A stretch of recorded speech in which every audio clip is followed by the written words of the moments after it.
오늘은 아내의 소중함을 알아야 합니다라는 제목으로 하나님의 말씀 증거하도록 하겠습니다. 한 젊은 부부가 부부싸움을 했습니다. 저녁 먹을 시간인데 부인이 화가 나서 밥도 잊지 아니하고 문을 꽝 닫아버린 채 방으로 들어가 방문을 잠가버렸습니다. 이제 남편과 두 아이들이 방문 앞에서 문을 두드리며 문을 열어달라고 말을 했습니다. 그러다가 남편이 아내가 제자 훈련 받을 때에 성경 암송 좋아하던 것이 생각이 나서 문에 하나 대고 성경 암송을 하나 했습니다. 요한계시록 3장 20절의 말씀을 암송을 했습니다. 누구든지 내 음성을 듣고 문을 열면 내가 그에게로 들어가 그로 더불어 먹고. 그랬더니 잠시 후에 문을 열지 않은 채 아내가 성경 암송을 또 받아서 불쑥했습니다. 아내가 암송한 성경 구절은 요한복음 15장 5절 말씀입니다. 너희가 나를 떠나서는 아무것도 할 수 없습니다. 이에 두 내외가 또 아이들이 동시에 웃음을 터뜨렸습니다. 그리고는 화해하고 저녁상에 마주 앉았습니다. 옳고 그름을 떠나 말씀을 마음에 담고 있는 모습은 아름답습니다. 예수님께서도 말씀하셨습니다. 너희가 내 안에 거하고 내 말이 너희 안에 거하면 무엇이든지 구하라. 그리하면 이루리라. 아멘. 하나님의 말씀이 우리의 가정을 지배해야 될 줄 믿습니다. 오늘날 하지만 가정이 위기에 처해 있다고 말합니다. 부부간의, 부모와 자녀간의 갈등이 심화되고 있습니다. 이러한 가정의 위기 속에서 믿는 성도들의 가정에서 올바른 남편과 아내의 자세는 무엇일까요? 또 가족 간의 진정한 사랑은 어떠한 모습으로 나타나야 될까요? 앞서 말씀드린 것처럼 말씀 위에 가정이 세워져야만 합니다. 뿐만 아니라 믿음 위에 세워져야만 합니다. 하나님을 잘 믿을 때 가정에서 남편과 아내가 서로 사랑할 수 있습니다. 또한 남편과 아내가 서로 사랑하는 것이 바로 믿음입니다. 특히 부부는 하나님께서 약속하신 복을 함께 누릴 자로 주신 자들임을 기억해야 합니다. 하나님은 우리의 가정에 복을 주실 때에 부부를 통해서 그리고 가족을 통해서 주십니다. 남편이나 아내 한 사람을 통해서가 아니라 두 사람을 통해 하나님께서 복을 주시고 은혜를 주시는 것임을 기억해야 합니다. 오늘 말씀은 우리에게 이것을 교훈하고 있습니다. 가나안 땅에 들어간 아브라함에게 위기가 닥쳐옵니다. 기근으로 인해서 가족과 가축이 먹을 것을 얻게 됩니다. 이때 아브라함은 애굽에 내려가 살기로 작정을 합니다. 그러나 이는 그가 하나님의 약속을 얼마나 그것이 가치가 있는지를 모르고 내린 결정입니다. 하나님은 그에게 가나안 땅을 주시겠다고 약속하셨습니다. 그런데 기근으로 인해서 애굽에 내려가 살기로 작정합니다. 그는 당장에 먹고 마시는 것 때문에 하나님께서 허락하신 축복의 땅, 약속의 땅을 버린 것입니다. 이는 아브라함이 얼마나 믿음이 연약한지 또 믿음이 없는지를 우리에게 보여주고 있습니다. 그러나 정작 애굽으로 내려가자니 걱정거리가 또 하나 있었습니다. 그것은 애굽 사람들이 아내 사례의 아름다움을 보고 자신을 죽이고 아내를 빼앗아갈지도 모른다는 걱정이었습니다. 그래서 그는 사례에게 이렇게 말합니다. 그대는 나의 누이라 하라. 그러면 내가 그대로 말미암아 안전하고 내 목숨이 그대로 말미암아 보전되리라.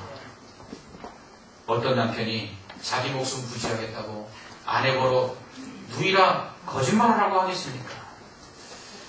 그런데 이렇게 애굽으로 내려갔을 때의 걱정은 사실이 됩니다. 애굽 사람들이 사례의 아름다움을 보고 반합니다. 그래야 바로의 신하들이 바로 앞에서 사례를 칭찬합니다. 아름다운 여인이 우리나라에 왔습니다. 이에 바로가 아브라함과 사례를 궁궐로 초대를 합니다. 그리고서는 아브라함에게 후대를 합니다. 양과 소와 노비와 암수 나귀와 낙타를 후히 줍니다. 그리고서는 사례를 취하여 아내로 삼으려고 했습니다. 이 일로 하나님께서 바로에게 놓았습니다. 그리하여 그 집에 큰 재앙을 내리시는데 이로 인해서 바로가 아브라함을 불러서 내가 어찌하여 나에게 이렇게 행하였느냐?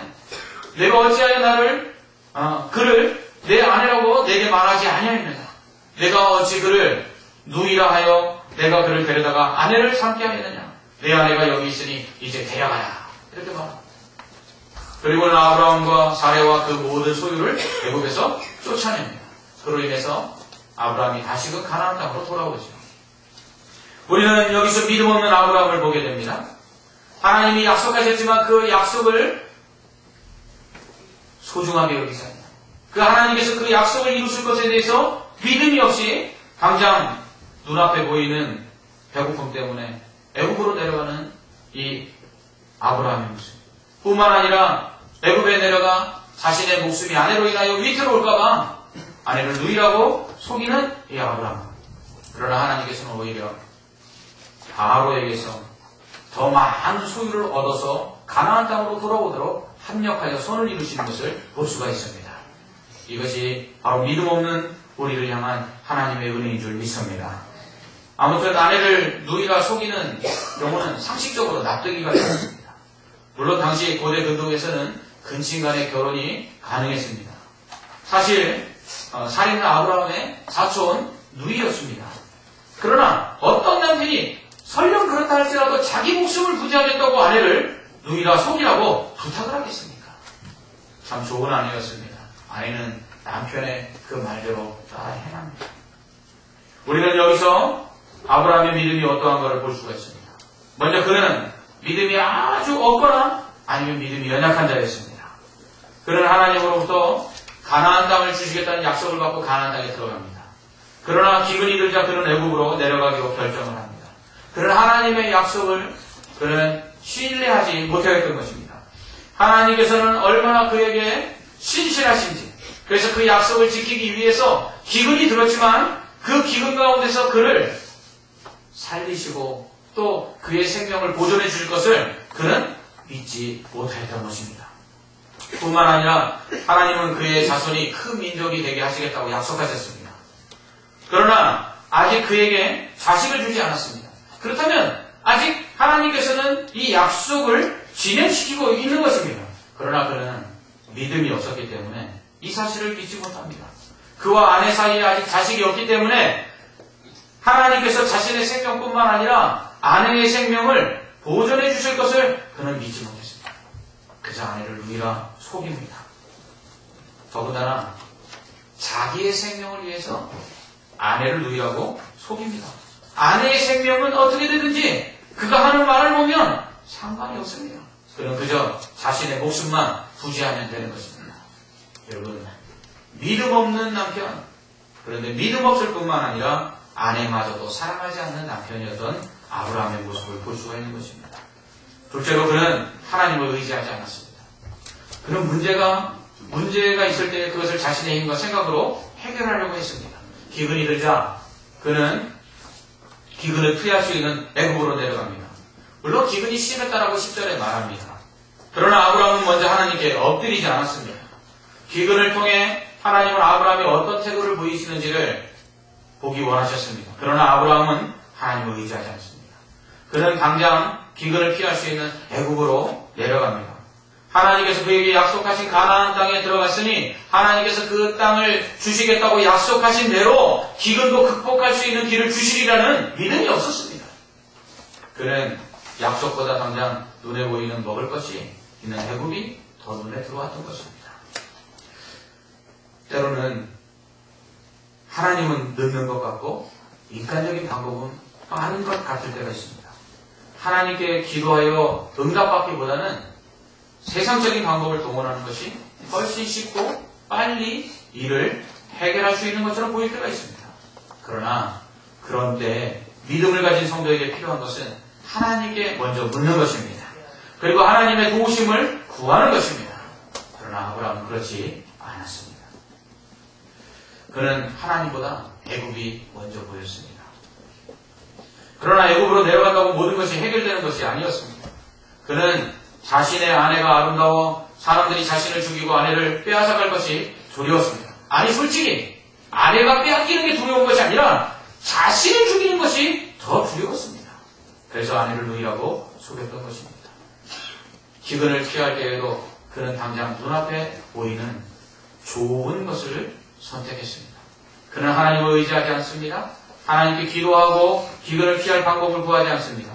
기근을 피해 내려간 애굽에서 자신의 생명을 헤아리는 자들이 있을까 두려워하여 하나님께 보호를 요청하지 않고 자신의 생각대로 아내를 누이가 속이는 꼼수를 씁니다. 그는 하나님을 의지하지 않았으며 하나님을 의지하는 것이 무엇인지를 몰랐습니다. 그는 믿음의 초보였습니다. 비록 하나님께서 하란에서 그를 불러 약속하신 가나안 땅에 들어가라 하실 때에는 믿음을 가지고 갈 바를 알지 못하는 상태에서 따라 나왔지만 그러나 여전히 그는 믿음의 초보였습니다. 그는 하나님을 의지하지 않았습니다. 그는 하나님께 기도하는 방법을 몰랐습니다. 그는 하나님께서 그에게 얼마나 놀랍도록 신실하시게 능력을 가지고 그를 도와주실 줄을 몰랐습니다. 그는 여전히 우상 숭배하던 이전의 습성이 남아있어서 하나님보다 인간적인 방법이 더 먼저 생각나고 그것들을 사용하는 자였습니다. 예수 처음 믿는 사람들에게도 이런 모습들이 나타납니다. 예수 처음 믿는 사람들은요, 어떠한 문제가 생기면 먼저 걱정부터 합니다. 그리고 인간적인 방법을 동원해서 당장의 눈앞에 있는 이 문제들을 해결하려고 합니다. 하나님이 어떠한 분이신지, 하나님을 의지하는 것이 얼마나 중요한지, 기도가 어떤 능력이 있는지, 기도가 무엇인지도 알지 못하기 때문에 그럴 수 있습니다. 그러나 신앙생활을 20년, 30년 오래 했음에도 불구하고 여전히 신앙의 초보와 같아서 어떠한 문제가 나타나면 기도하지 아니하고 걱정부터 하는 사람들이 있습니다. 또한 당장 눈앞에 보이는 현실이 하나님의 능력 가운데 해결될 것 같지 않아 세상적인 방법들을 먼저 동원하는 사람들이 있습니다. 신앙생활을 오래 했어도 하나님을 의지하는 것과는 별개인 사람들이 있습니다. 이럴 때에는 어떻게 해야 될까요? 엎드려야 합니다. 하나님께 기도하는 것입니다. 만약 아브라함이 믿음이 있는 사람이라면 이렇게 기도했어야만 합니다. 하나님, 기근이 일어났습니다. 당장 먹고 살 길이 막막합니다. 어찌해야 합니까? 하나님께서 이 땅을 내게 주시겠다고 약속하셨는데 여기서는 먹고 살 길이 없으니 다른 방법을 찾아 애굽으로 내려가야 합니까? 아니면 하나님께서 도우실 것을 기대하고 여기서 인내하며 기다려야 합니까? 하나님 만약 애굽으로 내려가야 된다면 내려갈 수 있는 길들을 열어주시고 애굽으로 내려가 한 가지 걱정이 있는데 그것은 아내를 빼앗기 위해 나를 죽일까 하는 두려움입니다. 분명 큰 민족을 이루시겠다고 약속하신 그 약속 아직도 유효한 줄 압니다. 그러니 나의 생명과 아내의 생명을 지켜주십시오. 믿음이 있는 아브라함이라면 이렇게 기도했어야만 합니다. 그러나 그는 하나님께 기도하지도 않았고 그리고 애굽으로 내려가는 데 있어서 전혀 다른 것들을 보지 않고 그냥 내려갔습니다. 뿐만 아니라 아내와 자신의 생명을 위해 아내를 누이라 속이는 꼼수로서 그 문제들을 해결하려고 했습니다. 여기서 또한 그는 아내의 소중함을 알지 못하는 사람임을 알 수 있습니다. 그는 자신의 생명이 더 중요했습니다. 자신을 죽이고 아내를 빼앗아갈 것이 두려웠던 것이 아닙니다. 아내를 빼앗기 위해 자신을 죽이는 것이 더 두려웠습니다. 솔직히 아내 빼앗기는 것은 그에게는 별로 중요하지 않았던 것 같습니다. 목숨 걸고 지킬 아내였다면 아내를 누이라 속이지 아니하고 차라리 다른 방법을 썼을 것입니다. 누이라 속여 만약 사람들이 아내를 데려간다 할지라도 자신의 생명은 구할 수 있을 것이라 생각했기 때문에 아내를 누이라 속이는 것입니다. 여기서 우리는 아브라함이 아내 사라의 소중함과 하나님의 약속에 있어서 이 사라가 얼마나 중요한 사람인지를 모르고 있다는 것을 알 수 있습니다. 하나님은 사라의 몸에서 날 자만이 아브라함에게 하신 약속을 이을 상속자라고 말씀하셨습니다. 창세기 15장에 보면 하나님은 환상 중에 아브라함에게 나타나셔서 그를 축복합니다. 이에 아브라함은 하나님께서 자신에게 자식을 주지 않았으니 자기 집에서 기른 다메섹 사람 엘리에셀이 상속자가 되게 해달라고 부탁합니다. 그러나 하나님은 내 몸에서 날 자가 내 상속자라고 말씀합니다. 이후에 창세기 17장에서는 99세의 아브라함에게 하나님께서 다시 나타나셔서 그에게 약속하신 그 약속들을 재확인시켜 주십니다. 그에게 아들을 주시겠다고 약속하십니다. 이에 속으로 아브라함이 웃습니다. 그가 웃으면서 뭐라고 이야기합니까? 100세 된 사람이 어찌 자식을 낳겠느냐. 그리고 아내 사례도 벌써 90세인데 어찌 자식을 낳겠느냐. 그러면서 뭐라고 이야기합니까? 하나님, 애굽 여종 하갈과 사이에서 난 이스마엘이 있는데 이 이스마엘이나 하나님 앞에서 상속자가 되기를 원합니다. 라고 말합니다. 그러나 하나님께서는 그런 아브라함에게 이렇게 말씀하십니다. 아니라 내 아내 사라가 내게 아들을 낳으리니 너는 그 이름을 이삭이라 하라. 내가 그와 내 언약을 세우리니 그의 후손에게 영원한 언약이 되리라. 아멘. 하나님은 처음부터 아브라함과 사례를 축복의 한 쌍으로 선택하신 것입니다. 아브라함만을 선택하신 것이 아니라 사례도 택하신 것입니다. 아브라함을 아브라함, 곧 한 가정의 아비에서 열국의 아버지가 되게 하신 것처럼 사례 역시 사라, 곧 한 가정의 어머니에서 열국의 어머니가 되도록 미리 계획하시고 선택하신 것입니다. 그러나 아브라함은 이 사실을 몰랐습니다. 그는 자신만이 약속을 받은 자라고 생각했습니다. 그래서 아내는 죽어도 상관이 없다고 생각했는지 모릅니다. 그러나 하나님은 그의 아내 사례가 그와 함께 하나님의 약속을 받을 자라는 것을 말씀하십니다. 베드로전서 3장 10절에서 베드로 사도는 이렇게 말합니다. 남편된 자들아, 이와 같이 지식을 따라 너희 아내와 동거하고 저는 더 연약한 그릇이요 또 생명의 은혜를 유업으로 함께 받을 자로 알아 귀히 여기라. 아멘. 이렇게 말합니다. 사례 역시 하나님의 약속의 기업을 함께 받을 자였음을, 그러므로 하나님께서 그녀를 죽이지 아니하시고 보호하실 것을 아브라함은 알지 못했던 것입니다. 사랑하는 성도 여러분, 믿는 자들에게 하나님은 약속하신 축복을 가지고 계십니다. 이 축복의 약속들을 이루시기 위해서 하나님은 우리에게 가정을 주셨습니다. 하나님은 약속하신 축복을 가정을 통해 허락하십니다. 그러므로 가족 모두가 하나님의 축복의 대상임을 기억해야 합니다. 5년 전 동아일보에 난 기사입니다. 뇌종마비를 앓고 있는 장남의 대학 공부를 위해 50대 부부와 그리고 남동생이 같은 대학, 같은 학과에 진학하여 다니게 되었습니다. 주인공은 대구에 사는 송희근 씨로, 송희근 씨 부부와 송 씨의 작은 아들이 이 송 씨의 큰 아들과 함께 같은 대학에 다니기 위해서 대구 가톨릭대 사회복지학과 3학년에 편입시험에 응시해서 모두 합격했습니다. 이들은 2년 전 가족회의를 열고 집안의 맞이인 27살 성규 씨가 뇌성마비 1급 장애인으로 거동이 불편한 데다가 시력마저 급격히 나빠져 혼자서는 책을 읽을 수조차 없게 되자 온 가족이 같은 대학에 입학해 보자라는 뜻을 모아서 대학에 진학한 것입니다. 송 씨는 처음엔 두 아들만 대학에 보내렸지만 큰 아들이 몸이 많이 불편해서 항상 곁에 있어줘야 했기 때문에 평소 사회복지에 관심이 있었던 부부도 큰 아들과 또 작은 아들과 함께 대학에 진학했다고 합니다.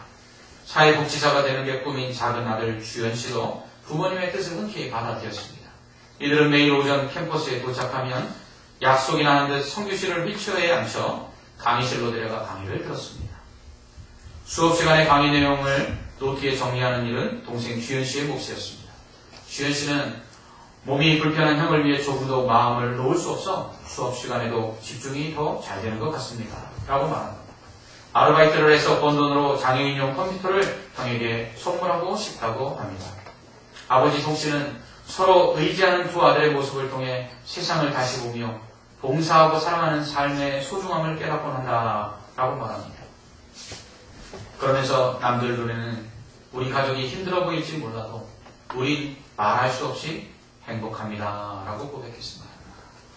또한 어머니는 저희 부부가 두 아들과 함께 의지하고 힘이 될 수 있다는 사실만으로도 늘 감사하게 생각한다. 라고 말하며 대학을 졸업하면 가족이 모두 헌신과 희생의 삶을 살아갈 것이라고 대답했습니다.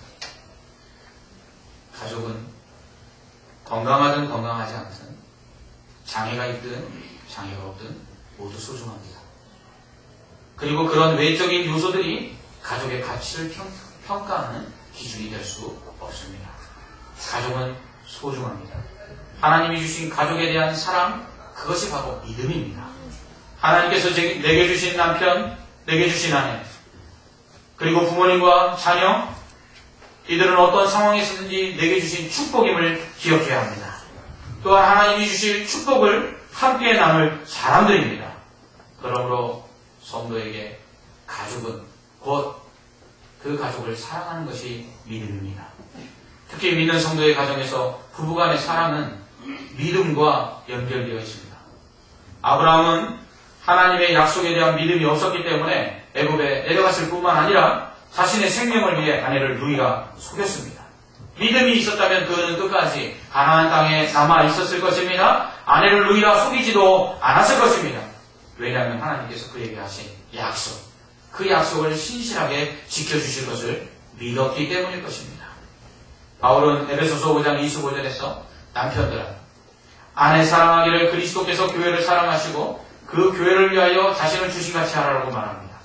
연이어 28절에서는 이와 같이 남편들도 자기 아내 사랑하기를 자기 자신과 같이 할지니 자기 아내를 사랑하는 자는 자기를 사랑하는 것이라 라고 말합니다. 아브라함이 자기 목숨이 그렇게 중요하다고 생각했다면 당연히 아내의 목숨도 중요하다고 생각했어야만 했습니다. 아브라함에게 믿음이 없었습니다. 또한 동시에 아내에 대한 사랑도 없었습니다. 성경은 아내에 대한 사랑이 곧 믿음이라고 말씀합니다. 아내 역시 마찬가지입니다. 바울은 동일하게 아내들이여 자기 남편에게 복종하기를 주께 하듯 하라. 이는 남편이 아내의 머리됨이 그리스도께서 교회의 머리된 것 같으니 그가 바로 몸의 구주시니라. 그러므로 교회가 그리스도에게 하듯 아내들도 범사에 자기 남편에게 복종할지니라 라고 말합니다. 이는 아내의 믿음이 곧 남편을 사랑하는 것입니다. 그래서 바울은 디모데전서 3장에서 이렇게 말합니다. 그러므로 감독은 책망할 것이 없으며 한 아내의 남편이 되어 절제하며 라고 말합니다. 또 집사들은 한 아내의 남편이 되어 자녀와 자기 집을 잘 다스리는 자일지니 라고 말합니다. 감독은 오늘날로 말하면 장로님입니다. 집사는 오늘날로 말하면 안수집사입니다.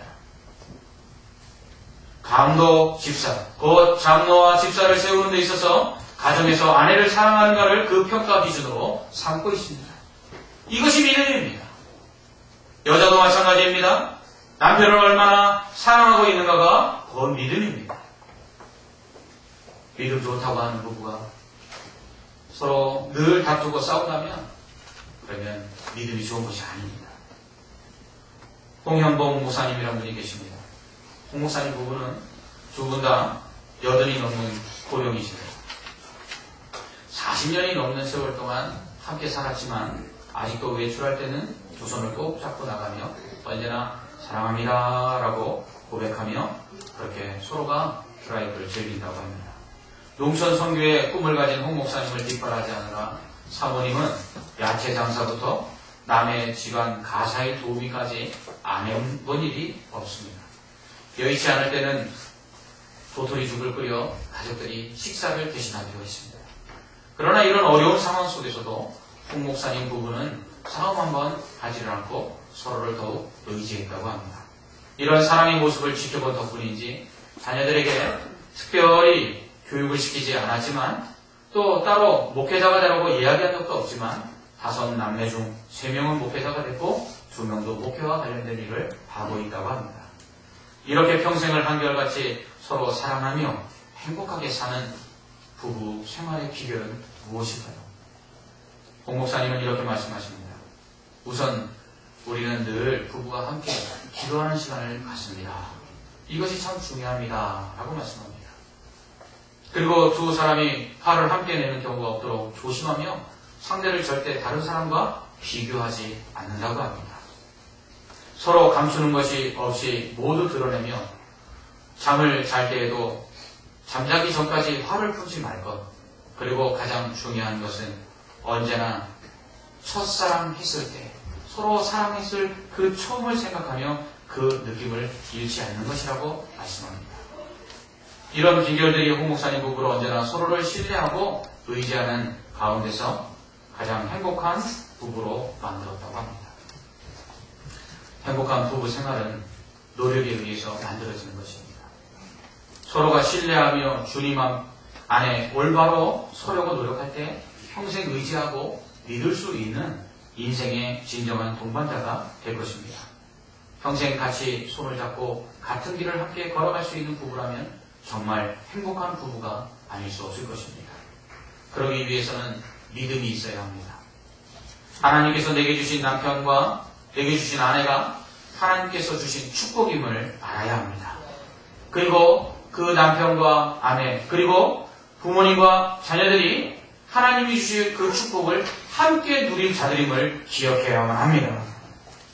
둘이 함께할 때, 셋이 함께할 때, 넷이 함께할 때 축복은 더욱더 배가 된다는 사실을 우리는 알아야 합니다. 하나님은 그렇게 사랑하는 사람들이 믿음이 있는 사람들이라고 말씀하십니다. 그런 사람들에게 교회의 일도 맡기라고 말씀하십니다. 가족 간에, 특히 부부 간에 서로 사랑하십시오. 이것이 믿음입니다. 이것이 하나님의 복을 받는 비결입니다. 기도하겠습니다. 아브라함에게 사례의 중요성을 알게 하시고 그리고 하나님을 의지하는 믿음이 바로 아내를 사랑하는 것이라는 것을 깨닫게 하신 하나님 아버지, 오늘 이 말씀을 들었사오니 우리도 남편은 아내를 사랑하는 것이 믿음이요 아내는 남편을 사랑하는 것이 믿음이며 자녀는 부모는 자녀를 사랑하는 것이 믿음인 줄을 알게 하여 주시옵소서. 우리가 믿음이 좋다 하며 우리의 가정이 어떠한 모습인가를 점검하기를 원합니다. 우리의 가정의 행복과 우리의 가정의 사랑이 바로 우리 믿음임을 기억하고 서로 사랑하여 하나님이 주시는 복을 함께 누리며 우리 가정에 하나님이 약속하신 축복이 넘쳐나게 하여 주시옵소서. 예수님 이름으로 기도합나이다. 아멘.